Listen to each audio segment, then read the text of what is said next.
नमस्कार मित्रों, ओम digital study YouTube channel पर आप सभी का एक बार पुनः स्वागत अभिनंदन। मैं ओम प्रकाश बिश्नोई। आज के इस वीडियो में हम डिस्कस करेंगे रीट एग्ज़ाम 2021 के बारे में। मित्रों, जैसे ही पटवार का एग्ज़ाम पोस्टपोन हुआ और रीट के लिए चर्चा है वो स्टार्ट हो गई और आज इसका फाइनली नोटिफिकेशन है वो भी जारी हो गया है। तो आपके मन में ये द्वंद्व जरूर होगा कि किसकी तैयारी करें। पटवारी की जो तैयारी हम कर रहे थे उनको पीछे छोड़े और रीट पर लगे, या फिर दोनों की तैयारी साथ साथ करें, या क्या करें। तो ये मेनली लगभग सभी ग्रेजुएटेड जो स्टूडेंट्स हैं उनके मन में ये डाउट है। तो इस वीडियो में हम इस डाउट को भी क्लियर करने का प्रयास करेंगे और आज की जो विज्ञप्ति है उसमें क्या कुछ बताया गया है इसके बारे में भी हम डिस्कस करेंगे। तो चलिए, सबसे पहले तो मैं आपको इस विज्ञप्ति के बारे में संक्षिप्त में बता देता हूं। विज्ञप्ति में मूलतः यही कहा गया है कि 25 अप्रैल 2021 को आपका एग्जाम आयोजित होगा और ये एग्जाम फर्स्ट और सेकंड जो लेवल है उनका अलग अलग शिफ्टों में होगा। ठीक है। साथ ही साथ इसका जो नोडल एजेंसी है यानी कि एग्जाम कौन कंडक्ट करवाएगा, तो माध्यमिक शिक्षा बोर्ड आपका एग्जाम है वो कंडक्ट करवाएगा। और इसके आवेदन की तिथि क्या है, तो आवेदन आप 11 जनवरी से 8 फरवरी के मध्य कर सकते हैं। साथ ही साथ आपको लास्ट डेट आवेदन की ध्यान में रखनी है, तो आप 4 फरवरी को ध्यान में रखें, क्योंकि आपको जो अपना फीस का टोकन है वो 4 फरवरी तक कटवाना जरूरी है। 4 फरवरी के बाद में आप ऑनलाइन फीस है वो जमा नहीं करवा पाएंगे। इसलिए मेरी सलाह तो आपको यही है कि आप 4 फरवरी से पहले अपना ऑनलाइन आवेदन है वो टोकन कटवा कर भर दीजिए, क्योंकि इसमें थोड़ा सा अलग सिस्टम है। बाकी आरपीएससी और आरएसएमएसएसबी में क्या होता है कि आपको पहले आवेदन करवाया जाता है और उसके बाद में आप फीस भी टोकन कटवा सकते हैं, लेकिन इसमें आपको टोकन पहले कटवाना है और ऑनलाइन एप्लीकेशन बाद में अप्लाई करना है। ठीक है। तो ये बात है जो आपको महत्वपूर्ण है, ध्यान में रखना है। बाकी इसमें प्रथम जो लेवल है उसके लिए आपकी फीस है वो, जो अगर आप एक परीक्षा दे रहे हैं, जैसे फर्स्ट लेवल की दे रहे हैं या फिर सेकंड लेवल की दे रहे हैं, तो एक एग्जाम अगर आप दे रहे हैं तो 550 रुपये का आपको चालान कटवाना होगा। और अगर आपने बीएसटीसी भी कर रखी है, बीएड भी कर रखे हैं, यानी कि आप दोनों परीक्षा के लिए एलिजिबल हैं और दोनों परीक्षा को देना चाहते हैं, जो दोनों के लिए आवेदन करना है, तो इसके लिए आपको 750 रुपये का टोकन कटवाना होगा। उसके बाद में आपको ऑनलाइन आवेदन करना है। यहाँ पर एग्जाम पैटर्न की भी बात कही गई है। तो फर्स्ट लेवल में यानी कि जो जिसने बीएसटीसी कर रखी है उसके लिए यह सिलेबस रहेगा, यानी कि जो पेपर होगा वो 150 अंकों का होगा, 150 क्वेश्चन होंगे, एक क्वेश्चन 1 अंक का होगा और 2.5 घंटे का आपको टाइम मिलेगा, जिसमें 5 खंडों में इनको विभक्त किया गया है। बाल विकास एवं शिक्षण विद्या भाषा 2 है इसमें, और दोनों में ये अलग अलग भाषाएं हैं, कोई सी भी आप चूज कर सकते हैं। इसके अलावा मैथ्स और एनवायरनमेंट स्टडी है। सेकंड लेवल की बात करें तो सेकंड लेवल में भी ये सेम ही है। इसमें खंड 4 में आपको गणित और विज्ञान के शिक्षक हेतु आपको गणित और विज्ञान विषय से जुड़े 60 प्रश्न होंगे, और एसएसटी के लिए एसएसटी से जुड़े 60 प्रश्न होंगे, और अन्य विषय के शिक्षकों हेतु उन विषयों से जुड़े यानी कि ए और में से कोई भी एक से जुड़े आपको 60 प्रश्न है वो पूछे जाएंगे। ठीक है। तो ये तो आपके एग्जाम पैटर्न की बात हो गई। और आपको पता होगा कि शिक्षा मंत्री जी ने हाल ही में अपना स्टेटमेंट दिया था कि इसमें राजस्थान के जीके को भी हम शामिल करेंगे। तो राजस्थान का जीके अगर यहाँ पर शामिल करने की बात करें तो कहाँ पर होगा, तो जैसे सेकंड लेवल की बात करें तो इसमें एसएसटी में ऑलरेडी आपका राजस्थान का जीके तो ऐड था। अगर आप पहले वाला सिलेबस देखेंगे तो उसमें कुछ टॉपिक है वो राजस्थान जीके के भी दे रखे हैं। और अगर इनमें फर्स्ट लेवल की बात करें तो फर्स्ट लेवल में आपको एनवायरनमेंट स्टडी में राजस्थान का जीके है वो ऐड किया हुआ मिलेगा। ठीक है। अब राजस्थान के जीके में क्या आएगा क्या नहीं आएगा, कितना पोर्शन होगा, वो इसका पाठ्यक्रम विस्तृत रूप से आपको 11 जनवरी को मिल जाएगा। तो जैसे इसका विस्तृत सिलेबस आएगा तो हम आपको नोटिफाई कर देंगे, इसलिए आप इस चैनल से जरूर जुड़े रहे, इसको सब्सक्राइब कर दीजिए। और हमारे टेलीग्राम चैनल है जिसकी लिंक इसी वीडियो के डिस्क्रिप्शन में है, उसको भी आप जरूर ज्वाइन कर लीजिए, ताकि जैसे भी इस भर्ती से संबंधित कोई भी अपडेट होगी तो आपको उसकी सूचना है वो मिल सकेगी।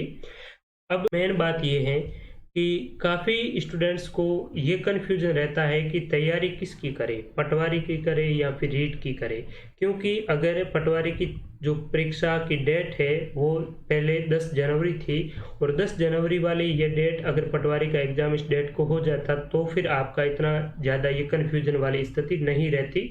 लेकिन पटवारी का एग्ज़ाम है वो पोस्टपोन हो गया है, ठीक है, स्थगित हो गया है। अब आगे डेट कब आएगी इसका कोई उन्होंने नहीं बताया है, लेकिन फिर भी आप मान के चलिए कि जो रीट है ये 25 अप्रैल बताया है, तो 25 अप्रैल से तो पहले पटवारी की भर्ती होने ही वाली है, ठीक है। मार्च में आप मानकर चल सकते हैं पटवारी की एग्ज़ाम है वो मार्च में हो जाएगा, लेकिन फिर भी दोनों में द्वंद्वात्मक स्थिति तो जाहिर सी बात है रहती है। अगर आप फर्स्ट लेवल के एस्पिरेंट्स हैं, ठीक है, अगर आपने बीएसटीसी कर रखी है और आपने ग्रेजुएशन भी कर रखा है, यानी कि आप पटवारी के लिए भी पात्र हैं और इस रीट के लिए भी पात्र हैं, तो आपको अब क्या करना है, सबसे पहले तो आपको अपना जो किस प्रकार की अपनी तैयारी है वो देखना है। अगर आपको पटवारी की तैयारी भी आप लंबे समय से कर रही हैं, पटवारी की तैयारी भी आपकी बहुत ही बेहतरीन है, तो आपको पटवारी का भी एग्ज़ाम देना चाहिए। एग्ज़ाम तो उन सभी को देना चाहिए जिन्होंने फॉर्म भरा है, दोनों का ही, ठीक है। लेकिन अगर आपकी तैयारी बहुत अच्छी है पटवारी की, तो फिर आपको ये करना चाहिए, मेरे अकॉर्डिंग आपको जो उचित लगे वो कर सकते हैं, लेकिन मेरे अकॉर्डिंग जो आप मुझे ठीक लग रहा है वो मैं आपको बता देता हूँ कि अगर आपकी पटवारी की तैयारी भी बहुत ही अच्छी है और रीट की तैयारी भी आपकी ठीक ठाक है, अच्छी है, तो आप क्या करें कि पहले ये जो 4 चीज़ें दे रखी है यहाँ पर, खंड सेकंड, थर्ड, फोर्थ और फिफ्थ, इनको आप दोनों को अच्छी तरीके से तैयार कर लीजिए, क्योंकि ये आपका पटवारी में भी है और ग्राम सेवक में, सॉरी, इस रीट में भी है, ठीक है। भाषा हिंदी अगर आप चूज करेंगे, एक भाषा इंग्लिश चूज करेंगे, तो एंटोनेम्स, सिनोनिम्स, ये चीज़ें हैं मेनली इसमें पटवारी में और इस दोनों में है। बाकी बात करें एनवायरनमेंट स्टडी, तो एनवायरनमेंट स्टडी में भी यही चीज़ें हैं जो आपको पटवारी में भी पूछी जाएगी। जैसे भारतीय भूगोल में भी एनवायरनमेंट स्टडी उसमें पटवारी में शामिल है। इसके अलावा जो राजस्थान जीके का जो भी पोर्शन है वो भी एनवायरनमेंट स्टडी में ही होगा, ठीक है। इसके अलावा बात करें मैथ्स की, तो मैथ्स भी पटवारी में भी है। तो ये दोनों में जो कॉमन चीज़ें हैं वो आप पहले अच्छी तरीके से तैयार कर लीजिए। इसके बाद में महीना भर से तो आपका पटवारी का भी नोटिफिकेशन है वो जारी कर देंगे, ठीक है। जैसे ही आपका पटवारी का नोटिफिकेशन आए, तस्वीर स्पष्ट हो जाए कि इसका एग्ज़ाम कब है, कैसे है, तो जैसे ही पटवारी का नोटिफिकेशन आए तो उसके बाद में आप दोनों को मैनेज कर सकते हैं कि अब मुझे मेन फोकस किस पर करना है। और जिसकी मतलब मैथ्स वीक है और साइंस भी जिसकी कमज़ोर है, कंप्यूटर में भी उनको ज़्यादा कुछ नहीं आता है, तो इससे एस्पिरेंट्स को मैं सलाह देना चाहता हूं कि आप क्या करें कि रीट की ही तैयारी करें। पटवार को आप बायकट कर सकते हैं, क्योंकि जितना आपको रीट में बेनिफिट मिलने वाला है उतना पटवारी में नहीं मिलेगा। क्योंकि रीट की परीक्षा आप उत्तीर्ण कर लेंगे तो आपको आगे भी तैयारी करने के लिए अवसर मिलेंगे, आप टीचिंग लेवल से जुड़े रहेंगे। लेकिन अगर आप पटवारी में सेलेक्ट होते हैं तो आपको जितना समय नहीं मिल पाएगा उतना आपको एज ए टीचर मिलता है, और टीचर में आपका काम ही तो पढ़ाने का होता है और पढ़ने का होता है, ठीक है। और सैलरी की बात करें तो सैलरी भी रीट की ज़्यादा है टीचर इस पटवारी की तुलना में, ठीक है। तो सबसे बेटर तो रीट है, इसकी पोस्ट भी सबसे ज़्यादा है, पटवारी की पोस्ट भी कम है। तो ये दोनों जो लेवल हैं उनके लिए भी समान रूप से बातें हैं वो लागू होती है जो मैंने आपको बताया। फिर भी आपको जो सबसे ज़्यादा बेटर लगे उस पर आपको कार्य करना है, ठीक है। लेकिन मेन प्रायोरिटी पर आपको रीट ही रखनी है, ना कि पटवार, ठीक है। अब जो राजस्थान जीके वाले पोर्शन की बात करें तो राजस्थान जीके के अगर इसमें ऐड तो होगा, ये निश्चित बात है, ठीक है। कितने क्या प्रश्न आएंगे, क्या ऐड होगा क्या नहीं होगा, ये 11 तारीख को इसकी तस्वीर स्पष्ट हो जाएगी। तो 11 तारीख को जैसे ही इसका सिलेबस आएगा मैं आपको बता दूंगा। मैं आपको ये भी बताऊंगा कि राजस्थान का जीके है वो आपको कहाँ से तैयार करना है, कैसे तैयार करना है, इसके बारे में भी मैं कंप्लीट जानकारी दूंगा। और मैं अभी भी आपको बता देता हूँ कि हमारे इसी यूट्यूब चैनल पर राजस्थान सामान्य ज्ञान के प्रीवियस ईयर के 3 मैराथन वीडियोज डाले हुए हैं, जिन्हें आप बहुत ही अच्छी तरीके से देखिए। राजस्थान के जीके से जुड़ा आपका कोई भी प्रश्न रीट में आएगा तो उनसे बाहर नहीं जाएगा, ये मैं आपको आश्वस्त करता हूं। फिर भी इसका सिलेबस आ जाता है तो उसके बाद में जो भी टॉपिक दे रखे होंगे तो उस टॉपिक वाइज भी मैं आपको माध्यमिक शिक्षा बोर्ड की पुस्तकों को रेफरेंस रूप में लेते हुए आपकी टॉपिक वाइज भी बेहतरीन तैयारी है वो हम करवा देंगे, इसलिए आप इस चैनल से जरूर जुड़े रहें।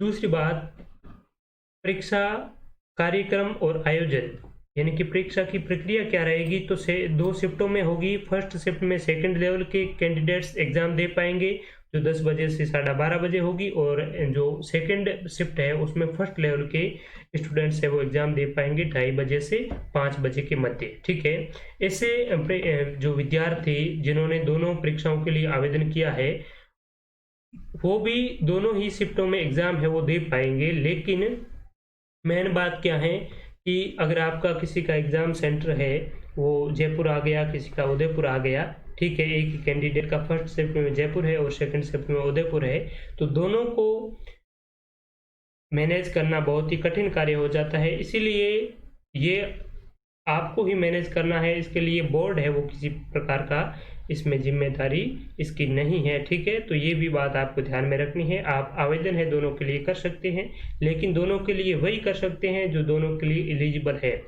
और वैसे ये स्पष्ट बता दिया था शिक्षा मंत्री जी ने कि आप अगर बीएड धारी हैं तो आप बीएसटीसी का एग्जाम है, यानी कि फर्स्ट लेवल आप एग्जाम नहीं दे पाएंगे। अगर आपने बीएसटीसी और बीएड दोनों कर रखा है तो भी आप दोनों दे सकते हैं। ठीक है, साथ ही साथ कॉमर्स के जो स्टूडेंट्स हैं वो वाणिज्य के, तो वो भी एसएसटी सेकंड लेवल के जरिए ऑनलाइन आवेदन है वो रीड में कर सकते हैं, अब वे भी पात्र हैं। ठीक है, तो आप सभी का बहुत बहुत धन्यवाद इस चैनल से जुड़े रहने के लिए, इस वीडियो को देखने के लिए।